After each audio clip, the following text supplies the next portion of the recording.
Fala galera dos Cinéfilos Anônimos. Recentemente assistimos o filme O Rifle, do diretor Davi Preto, e hoje temos a honra de entrevistá-lo. Davi, quando surgiu a ideia do filme e como foi o processo de criação?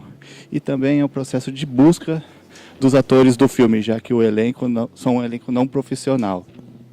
Bom, o Rifle surgiu em meados de 2010, quando eu e o Richard a gente estava fazendo algumas viagens pelo interior do Rio Grande do Sul. E o interior do Rio Grande do Sul é um espaço muito importante para a gente, principalmente porque ele fala muito de quem a gente é e de como a nossa sociedade foi formada. A gente se interessava em contar uma outra história que de alguma forma ainda não tinha sido contada, diferente da narrativa clássica que vem sendo contada desse gaúcho vencedor. E então passa um pouco do nosso interesse de falar desse gaúcho, da origem dele, o gaúcho errante, sem lugar, o gaúcho que perdeu, né? E o Richard escreveu um conto lá por 2011, daí a gente leu esse conto, ele me mostrou, a gente tinha certeza que poderia ser um filme, e ele me convidou para dirigir. Então foram 3 anos mais ou menos de escrita de roteiro com ele, e mais para o final do processo, antes da filmagem, a gente começou o processo de pesquisa de elenco. Minha ideia era encontrar uma família real que quisesse compor o elenco completo do filme. Então foi um processo difícil, porque a gente teve que ir de casa em casa pesquisando nessa região. Uma região que não tem acesso à internet, que o acesso ao telefone também é difícil. Então foi realmente uma pesquisa muito longa até encontrar o Johnny e toda a família. Mas foi um resultado que eu acho que é muito importante para o filme, muito valioso. Processo de troca com eles, de convivência e de poder construir o filme com eles. E como foi também o processo de desenvolvimento de atuação dos atores? Você com eles? Assim. Processo bem simples, na verdade, porque eu não queria ficar criando ensaios e repetições. Eu acredito que tem pessoas, quando a gente escolhe as pessoas para fazer o filme, são pessoas que a gente já acredita que tem um potencial de atuação. Esse é mais ou menos o mesmo processo que eu fiz no Castanho. Eu sabia que eles tinham uma energia e algo muito forte dentro deles, então o nosso trabalho não era moldar isso e ficar transformando, era simplesmente trabalhar com eles. Então eu ficava lá, o processo foi de eu ficar lá por muito tempo, fiquei 3, 4 meses vivendo com eles, entre idas e vindas. Levava a câmera, às vezes eu começava a levar uma câmera pequena, gravava algumas coisas com eles, espontaneamente, mostrava para eles e a gente ia conversando sobre isso, assim. Também para eles irem sentindo uma certa confiança, né, de se verem na tela, que eles nunca tinham se visto numa tela. E daí quando foi chegando mais perto do filme, aí sim, a gente ia conversando mais forte sobre as cenas, sobre o que ia acontecer, mas também não fazendo ensaios, só conversando. Eles iam me contando histórias que já tinham acontecido com eles, que talvez poderiam mudar um pouco uma cena, ou uma história que aconteceu com um vizinho, que poderia agregar também ao roteiro, algum diálogo, alguma coisa. Então o filme foi sendo reescrito dentro dessa parte. E daí dentro da filmagem o que acontecia era que a gente filmou em ordem cronológica. Então eu falava para eles as cenas, relembrava as cenas que a gente ia filmar no dia. Eles iam se preparando, mas sem decorar as falas, mas já sabiam sobre o que ia falar cada cena. Então daí nos ensaios, não, nas cenas, nos takes, eles davam os diálogos que eles normalmente criavam. Se funcionava, a gente já começava a repetir em cima desses diálogos que eles mesmos tinham criado. Às vezes fazia 2, 3, 5 takes, mas às vezes não muitos. E o filme, a criação foi mais ou menos por aí, de muita conversa, de muita vivência para poder todo mundo estar preparado, não só eles como eu, a equipe do filme, todo mundo está preparado para fazer um filme que não precisasse dessas grandes repetições de cena. Então, acredito que de alguma forma, então, conforme você foi conhecendo essa família, o roteiro foi se modificando também, se adaptando a eles, né? Não só a família, mas o espaço em si, né? A gente estava aberto desde o começo, que durante todas as viagens que a gente fez da pesquisa de roteiro, da pesquisa de locação e da pesquisa de elenco, de estar aberto para reescrever coisas que a gente fosse se deparando. A história do Mariano, por exemplo, que aparece na segunda metade do filme, é uma história que eu descobri que as pessoas começaram a falar, o personagem era diferente no filme e acabou transformando o personagem mais dentro dessa lenda que já existia na região, que é uma lenda que dizem que é verdade, mas eu nunca conheci ele. Então a gente estava aberto, essa era a nossa ideia, assim, né, de construir um filme que fosse construir um filme junto com esse espaço, junto com essas pessoas desse espaço. Embora a narrativa do filme tem alguns elementos que enfatizam a invasão da modernidade, mas é nos carros em que o Dione atira, né, o veículo.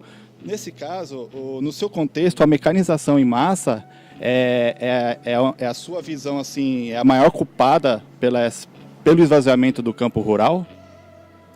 É um símbolo, né? Eu acho que a máquina é um símbolo muito forte desde sempre, né? Primeiro porque é um símbolo visual de tu ver aqueles carros e aqueles tratores rasgando o campo, né, de dia e de noite, levantando poeira, né? Então isso para nós era um símbolo muito forte, assim.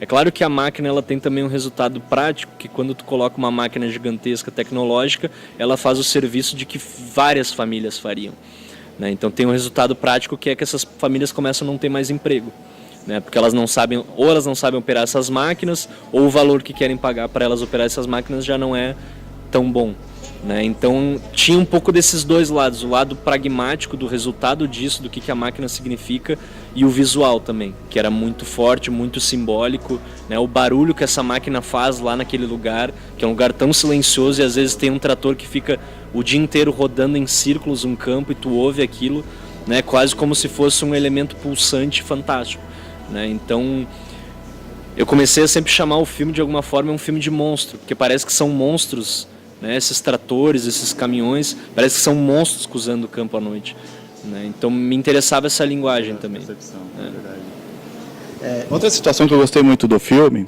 é a sensação que o filme traz para o espectador de silêncio, de angústia, né?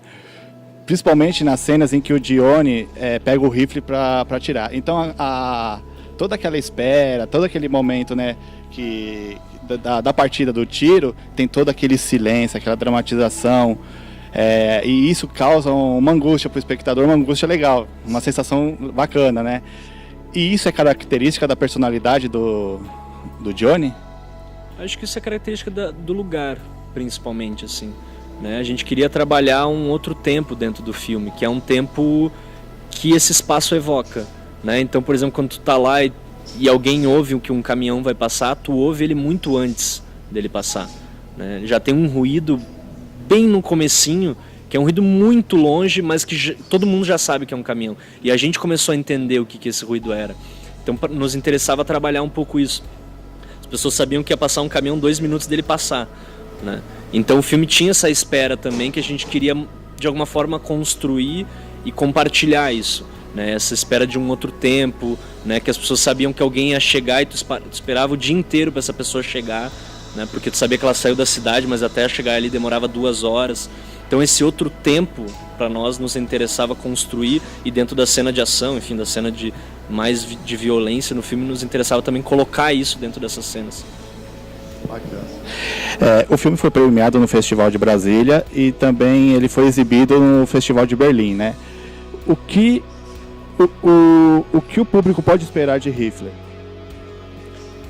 Acho que o filme pode esperar várias coisas, mas eu acho que a principal coisa que a gente tenta levar para o público é um filme que relate esse espaço de uma outra forma, assim.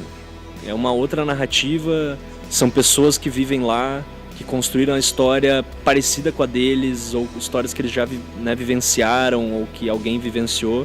Então a gente queria criar um relato diferente do que havia sido contado até então desse espaço, assim. E é um filme que trata sobre violência, mas eu acho que de um outro ritmo, né? E uma violência que às vezes não é tão visível, que é mais silenciosa e mais invisível. Então eu acho que pode esperar um filme tenso, mas que não seja também tão dentro de alguns moldes clássicos, assim. Davi, agora eu peço para você fazer uma chamada para o público dos cinéfilos para ir ao cinema, prestigiar o seu filme. Bom, queria convidar todo mundo para assistir o filme. Estreia amanhã, 3 de agosto. São 20 cidades do Brasil, várias salas. Então queria convidar vocês para assistir. É um filme que a gente fez especificamente para o cinema, em tela grande, som alto. Então se o som estiver baixo no cinema, vai ali no projecionista, pede para ele aumentar, porque é um filme que a gente quer que vocês realmente vivam essa imersão e essa experiência que a gente criou. Até lá. Muito obrigado pela entrevista. Prazer, Raul Silveira. Eu venho da cidade. Eu ouvi dizer que o pessoal que mora aqui estava com vontade de vender o campo. Eu poderia conhecer a propriedade, quem sabe? Esses caras vieram aí pra ver se me comprava a terra aí, não sei quem é. Se o senhor vender a casa, nós vamos ficar ricos. Rico pra quê? Eu não sei o que eu vou fazer.